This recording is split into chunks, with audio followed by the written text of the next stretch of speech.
საქართველოში მედიკამენტები გაძვირდა, ასეთ ინფორმაციას ახალგაზრდა ფინანსისტთა და ბიზნესმენთა ასოციაცია ავრცელებს. ორგანიზაციის მონაცემებით მაისში აპრილთან შედარებით ეგრეთ წოდებული ფანასკერტელის ინდექსი თითქმის 18%-ით გაიზარდა. 200 დასახელების მედიკამენტიდან გაძვირდა 78, ხოლო შემცირება მხოლოდ 6-ზე დაფიქსირდა. აბას ინფორმაციით წინა თვეებში ფასების კლება ბაზარზე ახალი კომპანიის Humanity Georgia შემოსვლას უკავშირდებოდა. ახლა კი ეს ეფექტი გარკვეულწილად გაქრა და ფარმაცევტულმა კომპანიებმა ფასები ისევ გაზარდეს იმის მიუხედავად, რომ ლარი ბოლო თვეებში გამყარდა.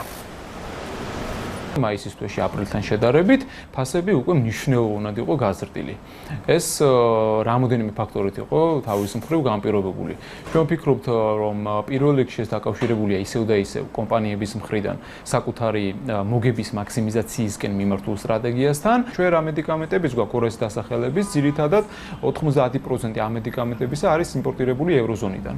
ევროზონიდან ბუნებრივი ანგარიშსწორება ხდება ევროში, ხო? ევროსთან მიმართებაში ლარი არის მნიშვნელოვნად გამყარებული. ჩვენი ფარმაცევტული კომპანიები არც ამ ლოგიკას ექვემდებარებიან და უხეშად მაინც ზრდიან მედიკამენტებზე ფასებს. საქართველოში